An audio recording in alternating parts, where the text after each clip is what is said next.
자, 오늘은 예수님의 은혜로 주어지는 축복의 약속 12번째 시간으로 여호수아를 앞세워 천국을 소유하라, 여호수아를 앞세워 천국을 소유하라는 제목을 가지고 은혜의 말씀 전하겠습니다. 여러분, 오늘 본문의 주인공 여호수아는 예수님을 예표합니다. 그것을 어떻게 할 수 있죠? 이름부터 그렇죠. 여러분, 여호수아의 히브리적 의미는 하나님께서 구원하신다라는 뜻을 가지고 있어요. 그런데 이 여호수아를, 이 히브리어 여호수아를 헬라어로 바꾸면 예수예요. 여호수아는 예수란 거죠. 그러니까 여호수아가 예수님을 예표하고 설명하고 있다는 겁니다. 그러면 우리가 조금 더 명확한 증거를 알아볼 필요가 있죠. 오늘 본문을 포함하고 있는 여호수아서를 보면 이스라엘 백성들을 이끄는 리더십이 바뀌게 됩니다. 모세에서 여호수아로 바뀌어요. 자, 그러면 왜 바뀌었습니까? 모세가 가나안에 들어갈 수 없었으니까요. 자, 그러면 왜 가나안에 들어갈 수 없었습니까? 요한복음 7장 19절 상반절을 보면 이렇게 나와 있어요. 모세가 너희에게 율법을 주지 아니하였느냐라고 말해요. 이 말은 율법이 어디에서부터 나왔어요? 모세로부터 나왔다. 자, 그러니까 모세는 정확하게 무엇을 상징합니까? 율법을 상징하죠. 그런데 가나안은 천국을 상징해요. 그러니까 율법으로는 어디를 갈 수 없어요? 천국을 갈 수가 없다는 거죠. 그래서 가나안에 들어갈 때 누구를 앞세웁니까? 여호수아를 앞세우죠. 여러분, 우리가 천국 어떻게 갑니까? 누구를 앞세웁니까? 예수님을 앞세우죠. 그래서 결국 여호수아는 누구를 예표한다? 예수님을 예표한다는 거예요. 이 말은요, 여호수아서가 시작되는 순간부터 증명됩니다. 자, 여호수아 1장 1절을 보면 이렇게 나와 있어요. 여호수아가 자신의 사역을 시작하기 바로 직전에 여호수아를 성경은 뭐라고 말하고 있어요? 모세의 시종이라고 말하고 있죠. 모세는 율법을 상징하죠. 여호수아가 사역을 시작하기 전에는 율법의 시종이었어요. 자, 그런데 여호수아가 사역을 마칠 때, 죽을 때는 뭐라고 말합니까? 여호수아 24장 29절 2일 후에 여호와의 종 눈의 아들 여호수아가 110세에 죽음에, 여호수아가 정확하게 어떻게 표현되었습니까? 여호와의 종, 하나님의 종이라고 말하고 있어요. 자, 보세요. 예수님께서 이 땅에 오셨어요. 인간으로 오셨습니다. 믿으십니까? 자, 그런데 공생에 사역하기 전에 예수님은 누구의 시종자셨죠? 율법의 시종자셨어요. 왜요? 사역 시작하기 전에 인간이셨으니까. 그런데 십자가에 못 박혀 돌아가실 때 예수님께서는 겟세마네 동산에서 하나님 아버지께 뭐라고 기도하십니까? 아버지요, 아버지의 뜻대로 하기를 원합니다. 아버지가 원하신다면 저는 죽겠습니다. 누구의 모습이죠? 바로 종의 모습이죠. 종의 모습, 하나님의 종의 모습을 하고 십자가에 못 박혀 돌아가심으로 율법을 폐하시고 율법을 완성하셨어요. 율법의 시종자였던 예수님께서 죽을 때는 하나님의 종으로 십자가에 못 박혀 돌아가시고 율법을 완성하셨다는 거예요. 자, 여호수아의 인생길과 똑같죠. 그래서 여호수아는 누구를 예표한다? 예수 그리스도를 예표한다. 자, 또 예를 들어 볼까요? 여러분, 예수님께서 이 땅에 오셨을 때 하늘에서 뭐가 임했습니까? 성령이 비둘기처럼 임했죠. 자, 그러면 성령이 비둘기처럼 예수님께 임했다라는 의미가 뭐죠?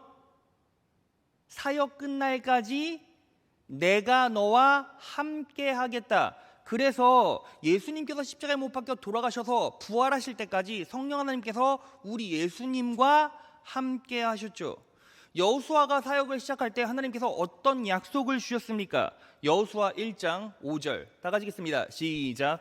너의 평생에 너를 능히 당할 자 없으리니 내가 모세와 함께 있던 것 같이 너와 함께 있을 것임이라.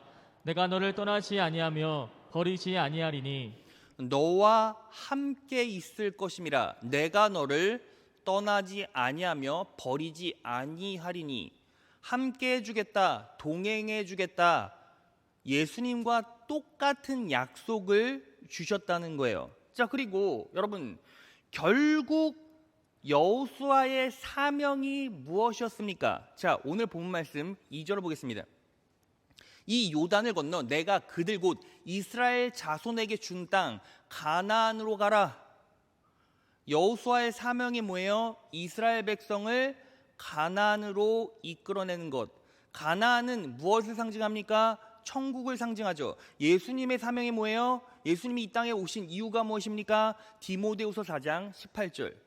주께서 나를 모든 악한 일에서 건져내시고 또 그의 천국에 들어가도록 구원하시리니. 예수님의 사명이 뭐예요? 인류를 천국으로 이끄는 것. 자, 그러니까 결국 여호수아는 누구를 예표한다? 예수 그리스도를 예표한다는 거예요. 믿으신 분 아멘. 자, 그러면 여기서 우리가 오늘 말씀을 시작하면서 본질적인 질문 하나를 던져봐야 돼요. 왜 하나님께서는 우리에게 여호수아의 이야기를 허락하셨을까요? 이 여호수아서를 통해서 하나님께서는 우리에게 무엇을 말씀하려고 하신 걸까요? 자, 여러분, 여호수아서의 주제, 핵심이 무엇입니까? 가나안을 정복하라. 이게 핵심 주제죠. 자, 그런데 가나안이 무엇을 상징한다고요? 천국을 상징한다고요. 자, 그러니까 우리는 여호수아서를 통해서 천국을 소유할 수 있는 진리를 얻어갈 수 있다는 겁니다. 믿으신 분 아멘.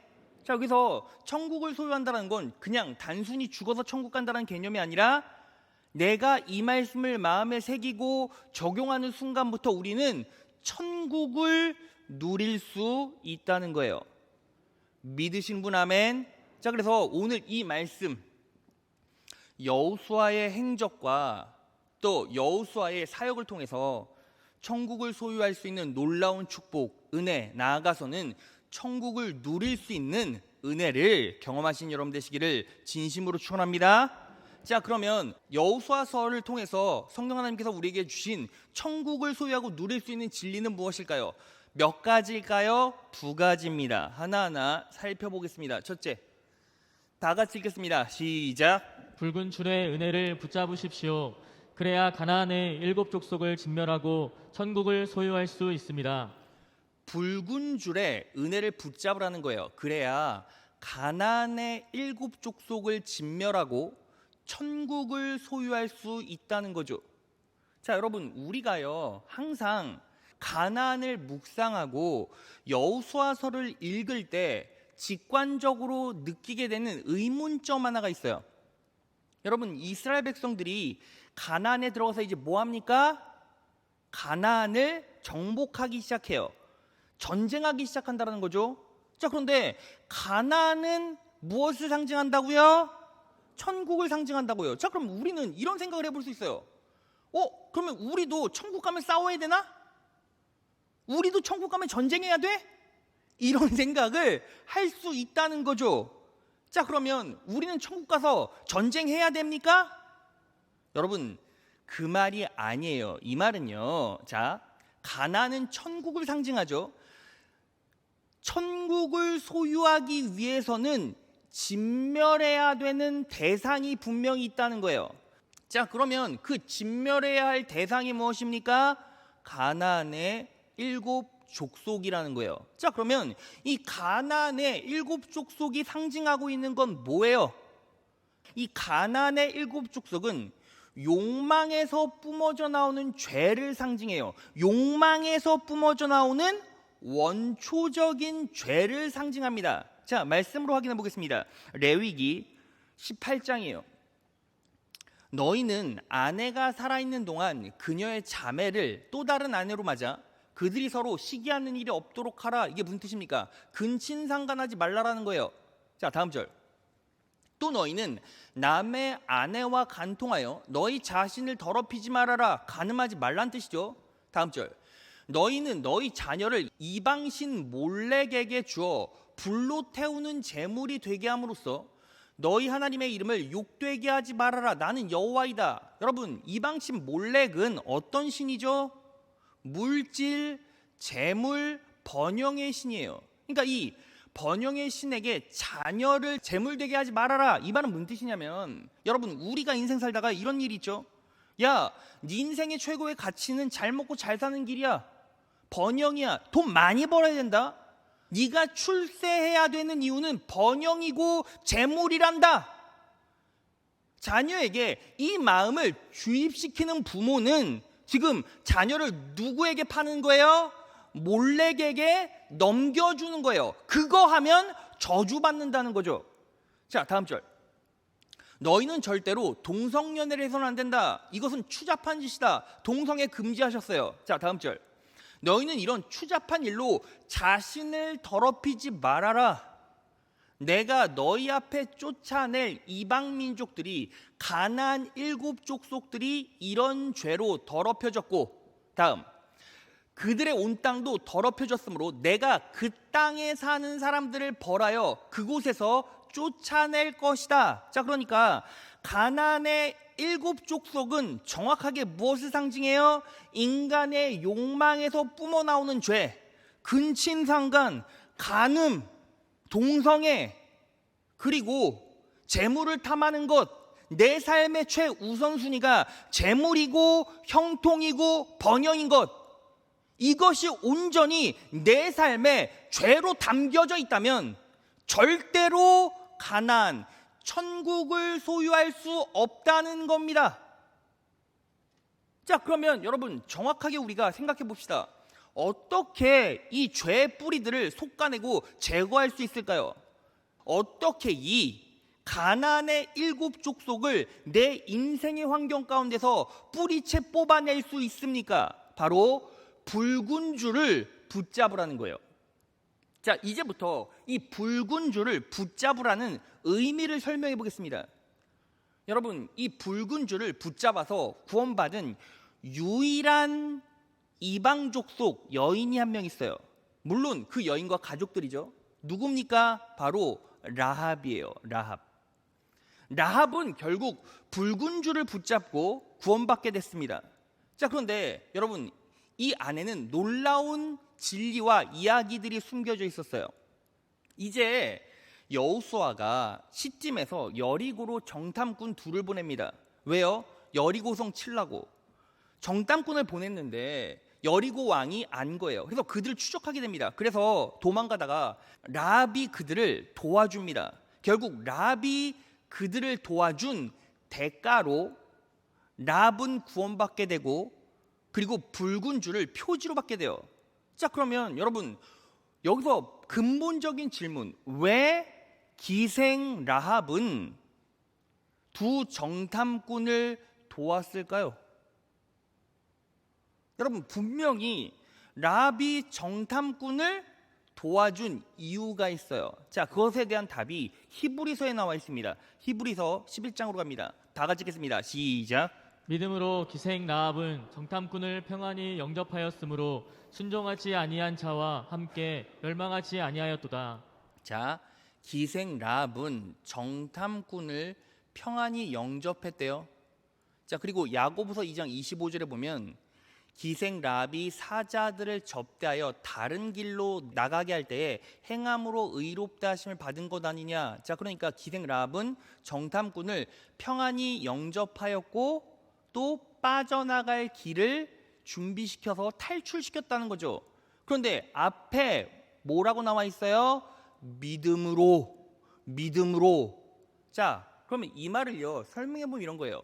기생 라합이 2 정탐꾼을 영접했고 탈출시켰죠.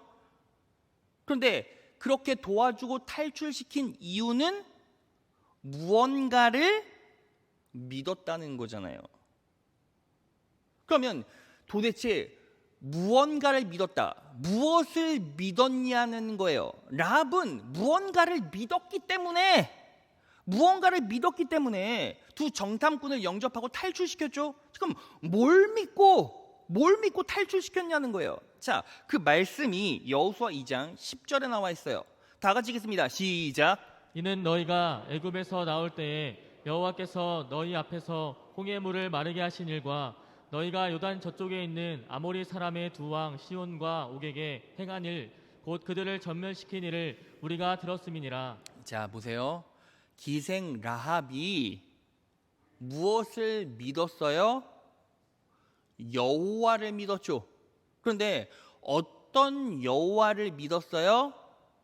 너희 앞에 홍해물을 마르게 하신 일과 그들을 전멸시킨 일. 그러니까 라합이 믿은 하나님은 어떤 하나님이에요? 홍해물을 마르게 하신 하나님, 그리고 이스라엘 백성 대신 싸워주신 그 하나님을 믿었다는 거죠. 자, 그럼 여기서요, 영적 의미를 찾아봅시다.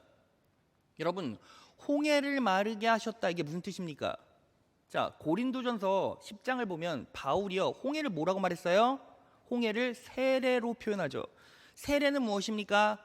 옛 자아가 죽고 새로운 나로 탄생하는 것. 자, 그러니까 하나님께서 홍해를 마르게 하셨다. 이 말은 영적으로 바꿔 말하면 무슨 뜻입니까? 옛 자를 죽이고 새로운 나를 탄생시키셨다. 죽을 환경 가운데서 나를 구원하셨다. 옛 자를 죽이시고 새로운 하나님의 자녀로 나를 탄생시키셨다. 나를 죽음에서 살려주셨다. 나를 죽음에서 살려주시고 대신 싸워주시는 분. 여러분, 여러분들의 삶에서 죽을 수밖에 없는 우리의 인생을 구원해 주시고 죽을 수밖에 없었던 나를 살려주시고 나 대신 싸워주시는 분, 바로 누구예요? 예수 그리스도라는 거죠. 자, 그러니까 라합이 누굴 봤어요? 어렴풋이나마 예수님의 은혜를 보게 되었다는 거예요. 그래서 그 믿음으로 정탐꾼 둘을 영접하고 그리고 탈출을 도와주었다는 거죠. 그래서 그 대가로 받은 표지가 뭐예요? 바로 홍색, 붉은 줄이었다는 거예요. 라합이 정탐꾼님들, 제가 당신들을 도와줬잖아요. 그러니까 저를 구원해 주시겠다는 표지를 주세요 했을 때 그 정탐꾼 둘이 이렇게 말했어요. 라합이요, 이 붉은 줄을 줄 테니까 너희 집 창문에 매달아라. 그러면 그 줄을 보면 구원해 주겠다라고 약속했죠. 그러니까 라합의 손에 붉은 줄을 쥐어줬다는 거예요. 그래서 라합이 어떻게 했습니까? 그 붉은 줄을 자기 집 창문에 달게 됩니다. 자, 그 장면을 보겠습니다. 여호수아 2장 21절 다 같이 읽겠습니다. 시작. 라합이 이르되 너희의 말대로 할 것이라 하고 그들을 보내어 가게 하고 붉은 줄을 창문에 매니라. 자, 붉은 줄을 창문에 맸죠. 근데 여기서 붉은 줄이라는 말은, 붉은은 샤니, 피라는 복합적인 의미를 가지고 있어요. 그리고 줄은 티크와 끈, 소망이라는 복합적인 의미를 가지고 있습니다. 그러니까 붉은 줄은 뭐예요? 소망의 피예요. 자, 여러분, 우리 인생의 실질적인 소망을 만들어낸 피가 무엇입니까? 예수님의 피죠. 그러니까 이 붉은 줄은 정확하게 무엇을 예표해요? 예수의 피를 예표한다는 거예요. 믿으신 분 아멘. 자, 그러면 여러분, 결국 이 라합은요, 예수님의 은혜를 어렴풋이 보았고 무엇을 표지로 받았어요? 예수 피, 예수님을 붙잡게 되었다는 거죠. 예수님을 대가로 소유하게 되었다는 겁니다. 믿으신 분 아멘. 그러면 이 붉은 줄이요, 예수의 피를 상징하고 예수님이라는 증거가 있습니까? 있습니다. 여러분, 이 홍색실 붉은 줄은요, 정확하게 어디에 사용됩니까? 제사장의 옷에 사용돼요. 출애굽기 28장 4절에서 5절. 그들의 지을 옷은 이러하니 곧 흉패와 애복과 겉옷과 반포 속옷과 관과 띠라. 그들이 내 형 아론과 그 아들들을 위하여 거룩한 옷을 지어 아론으로 내게 제사장 직분을 행하게 할지며. 5절. 다 같이 읽겠습니다. 시작. 그들의 쓸 것은 금실과 청색, 자색, 홍색실과 가늘게 꼰 배실이니라. 금실과 청색, 자색, 홍색실과, 여기서 홍색실이 바로 그 붉은 홍색실인 거예요. 랍이 붙잡고 있었던 홍색실이라는 거죠. 가늘게 꼰 배실이니라. 그러니까 제사장의 옷에 사용된 실이 뭐예요? 홍색실. 이 땅에 영원한 제사장으로 오신 분, 하나님과 인간의 관계를 엮어주신 분, 중보하신 분, 이어주신 분, 통하게 하신 분 누구십니까? 예수 그리스도. 그래서 영원한 제사장 예수 그리스도는, 우리 예수님께서는 십자가에 못 박혀 돌아가실 때 무슨 옷을 입으셨어요? 마태복음 27장 28절, 그의 옷을 벗기고 또 홍포를 입히며, 이 홍포가 뭐예요? 홍색 실로 만든 옷. 그러니까 결국 라합이 붙잡고 있었던 것은 단순히 붉은색 줄이 아니라 뭐였다? 예수 그리스도였다. 믿으시는 분 아멘. 자, 그러니까 여러분, 이 라합은요 결국 예수님을 어렴풋이 바라보게 되었고, 그 예수님을 믿음으로 끌어왔고 예수님을 붙잡고 있었기 때문에 결국에는 가나안의 7 족속들은 전부 다 망하고 지어 밟혀 전부 다 싹 죽고 끝나는데 랍만 구원받고 살아남았다는 겁니다. 믿으시는 분 아멘. 자, 그러면요, 랍이 누렸던 놀라운 축복은 뭡니까? 결국 구원받아서 목숨을 부지했다, 이게 끝이에요? 그렇지 않겠죠. 왜요? 랍은 누구를 붙잡고 있었어요? 예수님 붙잡고 있었잖아요. 예수님을 붙잡고 있었기 때문에 어떤 놀라운 축복을 받게 됩니까? 첫 번째는요, 나의 모든 죄가 사해졌어요. 여러분, 이 홍색 실은요 제사장의 옷도 만들지만 다른 용도로 사용돼요. 여러분, 보통 이스라엘 백성들 중에서 병이 걸리면 진 밖으로 나가 있다가 들어옵니다.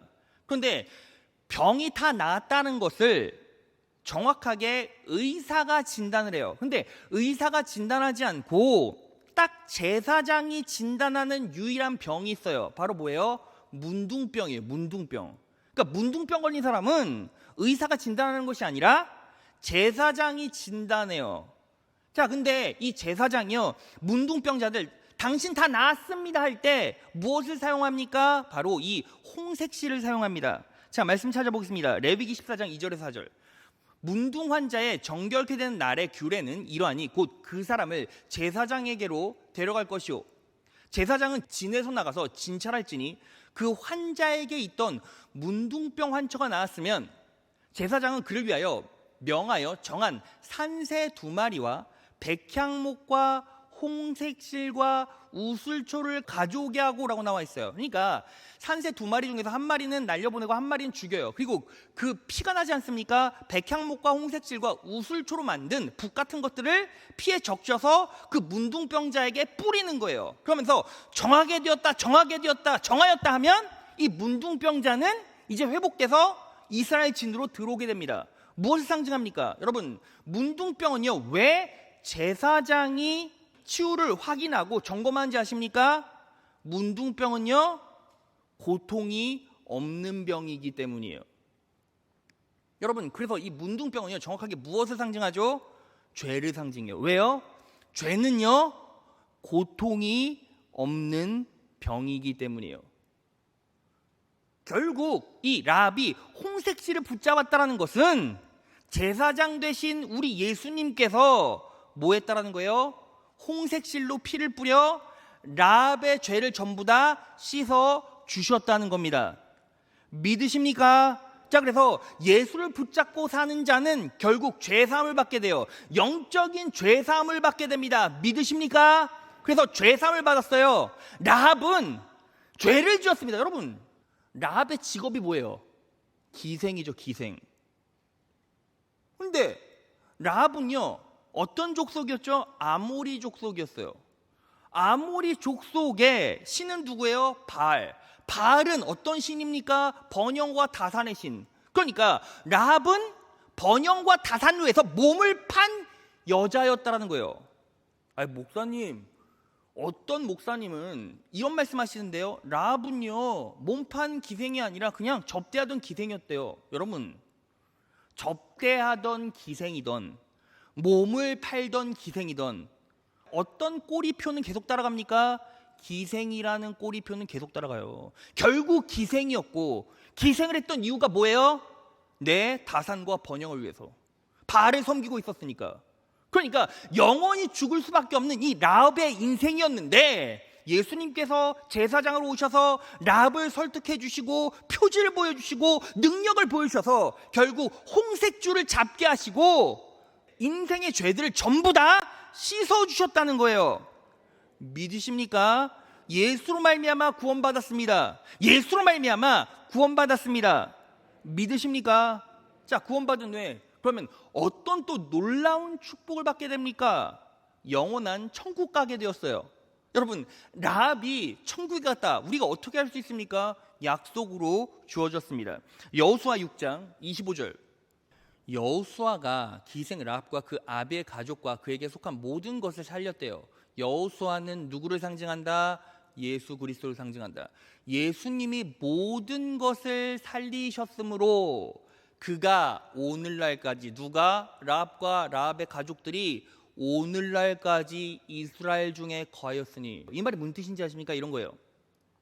여러분, 이거는요 라합의 입장이 아니라 이 글을 읽는 독자의 입장에서 말하는 거예요. 자, 그러니까 우리가 지금 읽었죠. 우리가 읽었으니까 지금 라합이 오늘날까지 살았대요. 이 말은 무슨 뜻입니까? 2022년 9월 16일 오늘까지 이스라엘 백성으로 살아남았다라는 거예요.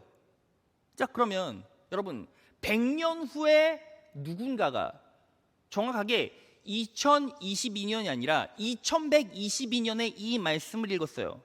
그러면 2122년에도 라합은 오늘날까지 이스라엘 백성으로 살았대요. 그러면 500년 뒤에 누가 읽으면요 500년 뒤에도 오늘날까지 이스라엘 백성으로 살아남았대요. 1000년 뒤에는요 1000년 뒤에도 오늘날까지 이스라엘 백성으로 살아남았대요. 이 말은 무슨 뜻입니까? 라합은 영원히 살았다는 거예요. 그럼 영원히 살았다, 어디 갔다는 거예요? 천국 갔다는 겁니다. 믿으십니까? 자, 그러면 라합은요 죄 씻음을 받고요 천국 갔어요. 믿으시는 분 아멘. 그리고 사는 날 동안 어떤 놀라운 축복을 받았습니까? 하나님의 보호하심, 예수님의 보호하심이 있었습니다. 여호수아 2장 19절을 쉬운 성경으로 보면 이렇게 나와 있어요. 누구든지 당신의 집, 붉은 줄이 묶여있는 집 밖으로 나갔다가 죽임을 당하면 그 사람 잘못이요, 우리에게는 책임이 없소. 지금 두정탐꾼이 약속한 거예요. 그러나 만약 당신의 집안에 있는 사람 중, 붉은 줄이 묶여있는 집안에 있는 사람 중, 붉은 줄을 붙잡고 있는 사람 중, 예수를 붙잡고 있는 사람 중 한 사람에게 손이라도 대면 우리가 책임을 지겠소. 무슨 뜻입니까? 예수 붙잡고 있는 사람은 누가 책임져 줘요? 예수님께서 책임져 주신다는 거예요. 여러분, 여기서 우리가 어떤 영적 통찰력을 얻을 수 있습니까? 여러분, 예수 믿는 사람이라 할지라도, 신앙생활하는 사람이라 할지라도 붉은 줄을 내가 지금 붙잡고 있지 않으면 그 책임은요 예수님께 있는 게 아니죠. 여러분, 지금 라합에게 준 약속이 뭐예요?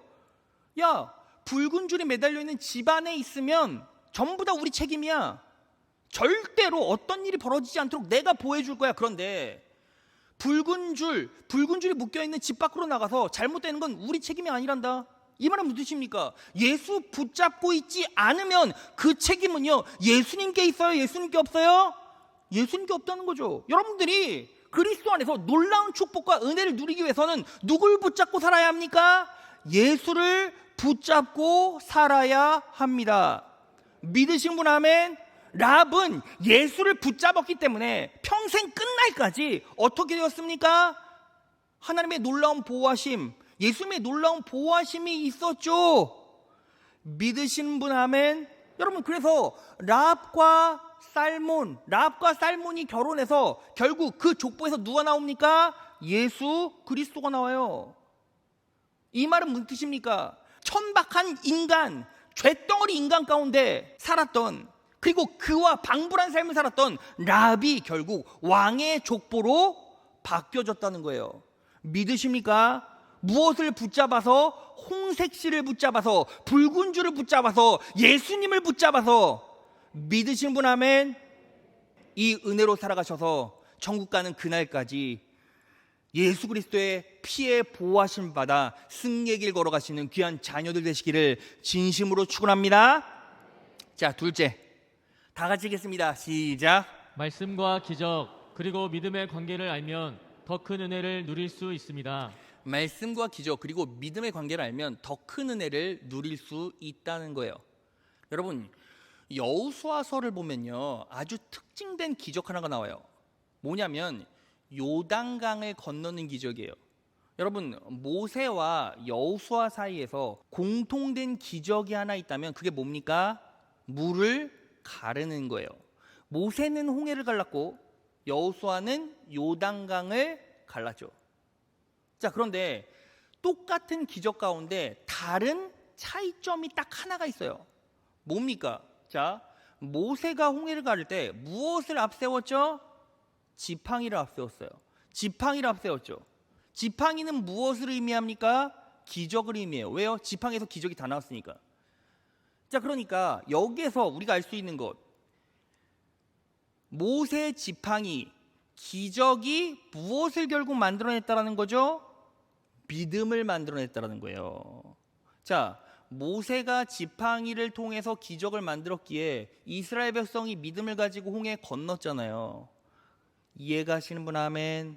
자, 그러니까 이스라엘 백성의 믿음은 무엇이 만들었다? 기적이 만들어냈다는 거예요. 근데 여호수아가 요단강을 건널 때는 무엇을 앞세웠습니까? 언약궤, 법궤를 앞세웠어요. 이 언약궤는 무엇을 상징합니까? 말씀을 상징하죠. 말씀을 앞세웠을 때 말씀이 기적을 만들었고 기적이 믿음을 만들었다라는 거예요. 자, 여러분, 여기서요, 말씀과 기적 그리고 믿음의 관계를 제가 표로 간단하게 정리해봤어요. 보여주세요. 자, 모세는 기적이 무엇을 만들었어요? 믿음을 만들었죠. 모세 시대에 모세가 리더십이었을 때 이스라엘 백성의 믿음이 흔들리지 않으려면 결국 뭐가 필요해요? 기적이 필요하죠. 왜요? 기적이 믿음을 만들었으니까. 그러니까 모세 시대에는 믿음이 유지되려면 무엇을 만들어내야 돼요?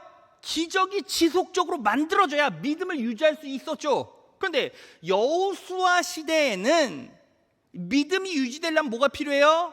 말씀이 선포되고 말씀을 통해서 말씀이 무엇을 만듭니까? 기적을 만들죠. 기적이 또 다른 믿음, 더 강력한 믿음을 만들어낸다는 거예요. 여러분, 이게 왜 중요합니까? 여러분, 이 시대에 살아가는 많은 그리스도인들 중에서 예수를 믿을 때 내 믿음이 무엇으로부터 시작된 사람들이 있어요? 기적으로부터 시작된 사람들이 있어요.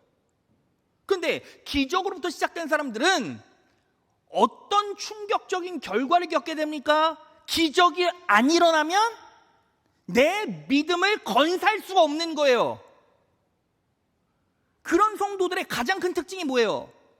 결국에는 기적이 일어나지 않으니까 이상한 신비한 현상에 빠져있는 이지러지고 변질된 공동체, 이상한 데만 계속 쫓아다녀요. 여러분, 그래서요, 결국 이단에 빠지고 믿음까지 잃어버려요. 그런데 여호수아의 시대에는 기적이 믿음을 만들어내질 않아요. 말씀이 기적을 만들고 말씀을 통한 기적이 믿음을 만들어낸다고요. 그러니까 결국 뭐예요? 말씀을 통한 기적만이 믿음을 유지시킬 수가 있다는 거예요. 어떤 시대에? 여호수아의 시대에. 여호수아는 누굴 예표한다? 예수 그리스도를 예표한다. 그러니까 예수님의 시대, 우리 이 시대는 기적으로 만들어낸 믿음이 아니라 말씀으로 일어난 기적으로 내 믿음을 가꿔내야 한다는 거죠. 믿으신 분 아멘? 이게 정확하게 점검이 안 되면 내 믿음이 계속 뒤틀리고 흔들리는 거예요. 그리고 변질된 이상한 신앙, 무당 찾아다니고. 왜요? 무당은 신비하니까, 이상하니까, 귀신 노름이니까. 그러다가 자기 믿음 전부 다 팔아먹고 망하는 거예요. 여러분, 그래서요, 여리고성을 점령할 때도 무엇을 앞세웁니까? 여호수아는 언약궤를 앞세우잖아요. 언약궤를. 자 보세요. 예수님께서 십자가에 못 박혀 돌아가시기 전에는 항상 예수님이 계신 곳에 뭐가 있었어요? 기적이 있었죠. 근데 십자가에 못 박혀 돌아가시고 부활하신 후에 누구를 만납니까? 엠마오로 가는 두 제자를 만나요. 엠마오로 가는 두 제자에게 기적을 보여주십니까? 아니요.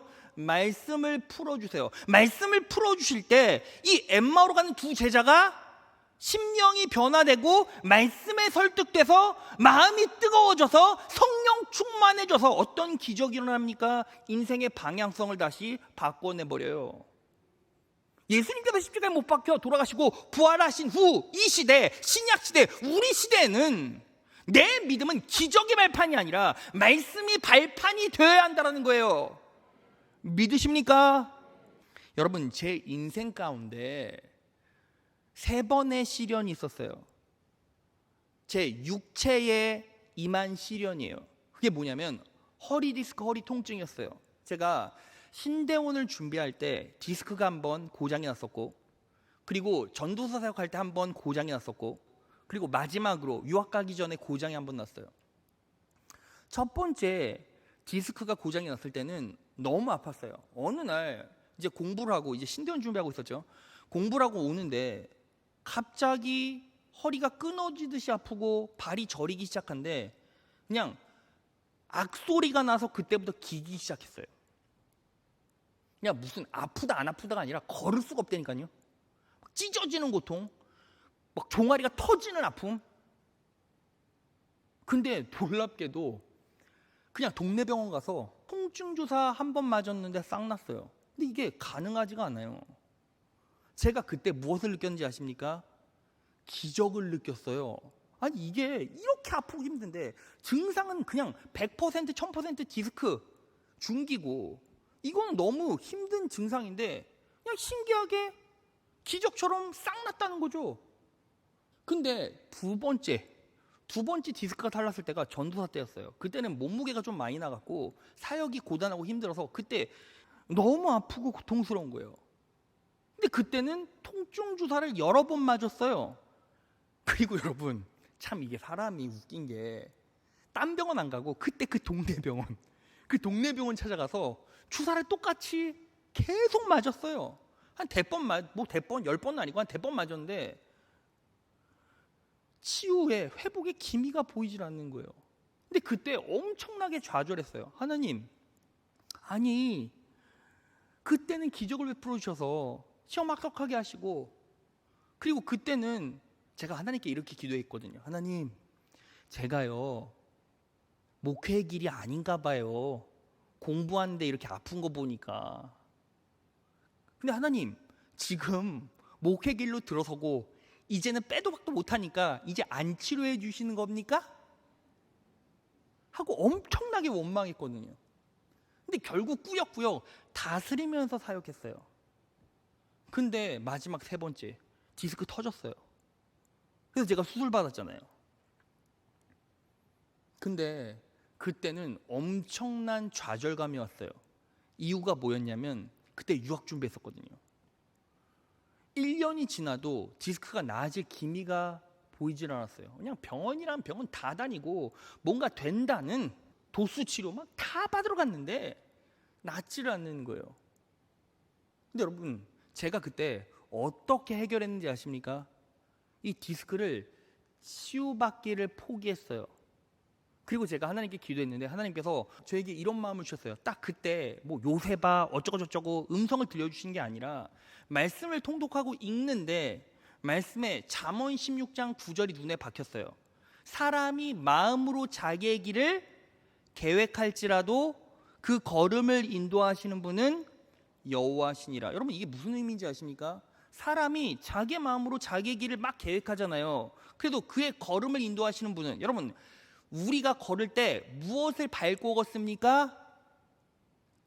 길을 밟고 걷잖아요.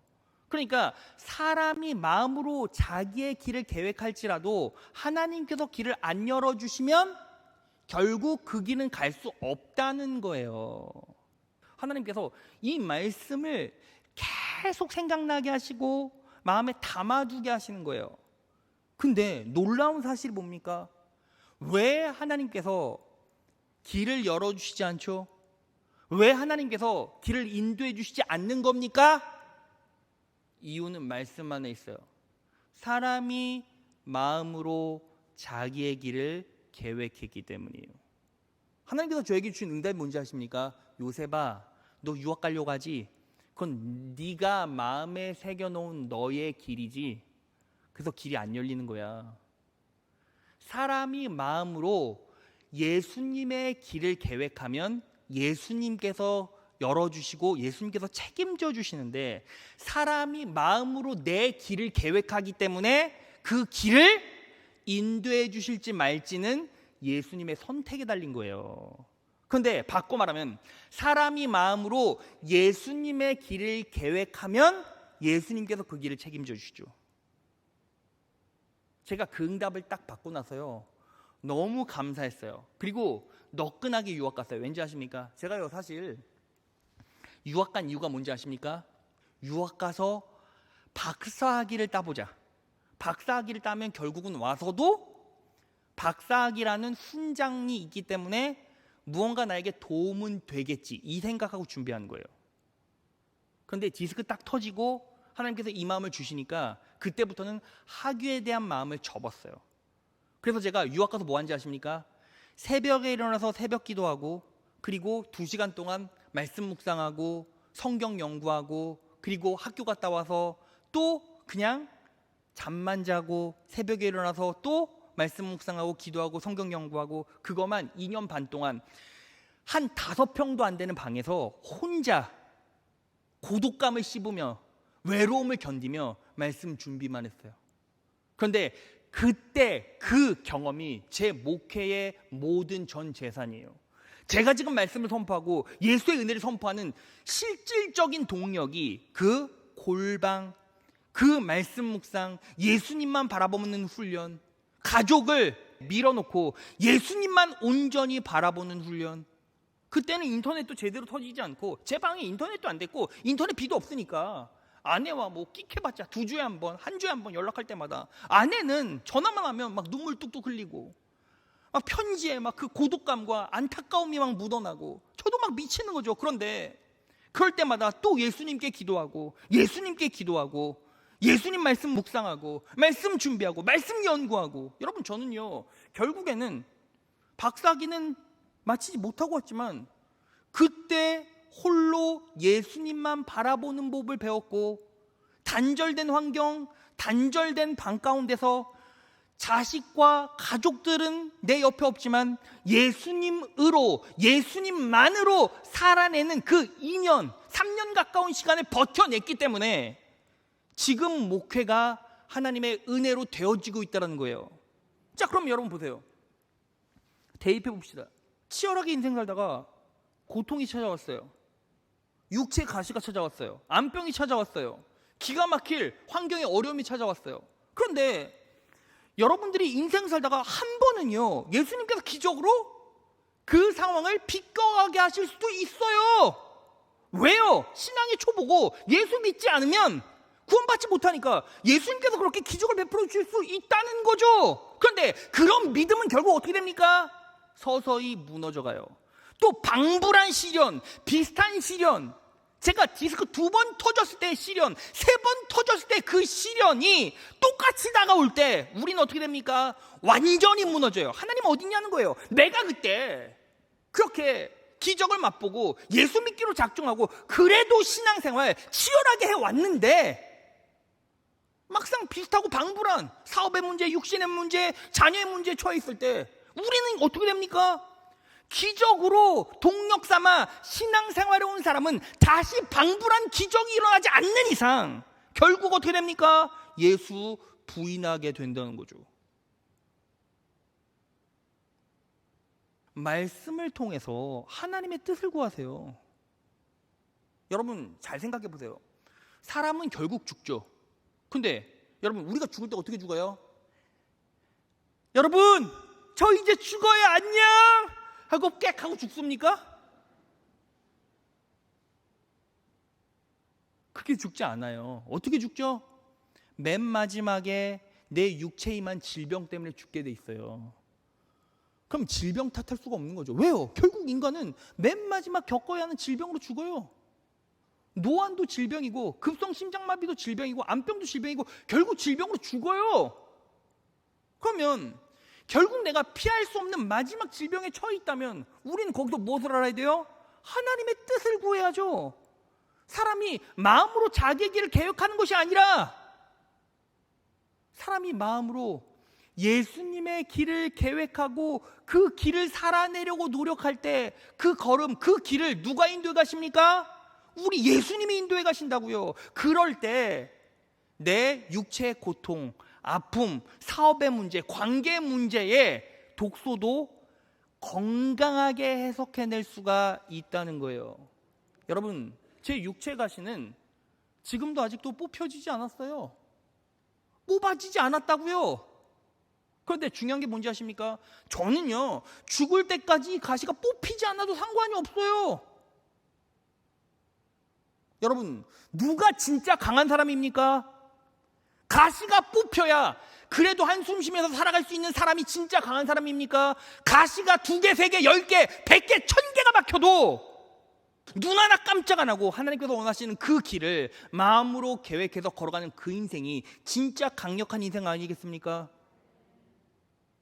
그럼 하나님께서 여러분들 진짜 강한 자로 키워내시겠다라고 작정하셨다면, 누구보다도 더 강력한 자로 키워내시겠다라고 작정하셨다면, 여러분들의 육체에 박힌 가시는, 여러분들의 인생에 박힌 가시는 나를 더 강하게 만드는 조건밖에 되지 않는다는 거예요.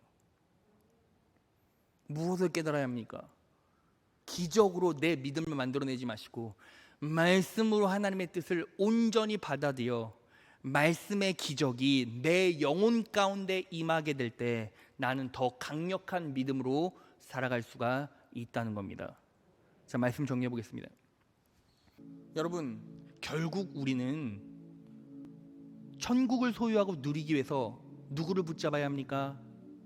붉은색 줄 예수 그리스도를 붙잡아야 돼요. 지금 내 상황이 역전되지 않는다 할지라도, 내 삶의 어려움이 반전되지 않는다 할지라도 이 붉은색 줄을 붙잡아야 합니다. 왜요? 가장 중요한 건 영혼의 구원이고 천국이기 때문이에요. 그런데 놀라운 사실이 뭔지 아십니까? 성경 역사를 보면 예수를 붙잡는 자들은 환경과 어려움의 시련이 온다 할지라도 그 영혼과 인생을 우리 예수님께서 끝까지 보호해주시고 붙잡아 주셔서 천국 가는 그날까지 승리케 하신다는 거예요. 여러분, 성경에서 가장 비참하게 죽은 인생이 누구예요? 스데반이죠. 돌 맞아 죽었으니까. 그런데 스데반은 죽을 때 무엇을 봤어요? 천국을 봤어요. 예수님을 봤어요. 예수님의 품을 봤습니다. 예수님의 품을 본 자가 지금 맞는 돌이 아프겠습니까? 이제 그 과정만 버텨내면 예수님을 만나는데, 여러분, 예수님은요 반쪽짜리 예수님이 아니시고 반쪽짜리 은혜를 주시는 분이 아니에요. 여러분들이 붉은색 줄 예수를 붙잡으면 우리 예수님께서 천국 가는 그날까지 우리의 인생을 책임져 주시고 보호해 주시고 우리 삶의 모든 죄를 다스리고 이겨낼 수 있는 능력을 허락해 주시며 우리의 삶을 끝까지 동행해 주시고 인도해 주신다는 겁니다. 지금 내 영혼의 구원함과 그분의 보호하심을 말씀으로 누리시고 믿음으로 받으십시오. 그 말씀이 내 영혼의 기적을 만들고 내 인생의 기적을 만들어 내 믿음을 더 강력하게 바꾸어 낼 것입니다. 오늘 이 말씀을 잘 기억하셔서 천국 가는 그날까지 승리의 길 묵묵하게 걸어가시기를 진심으로 축원합니다.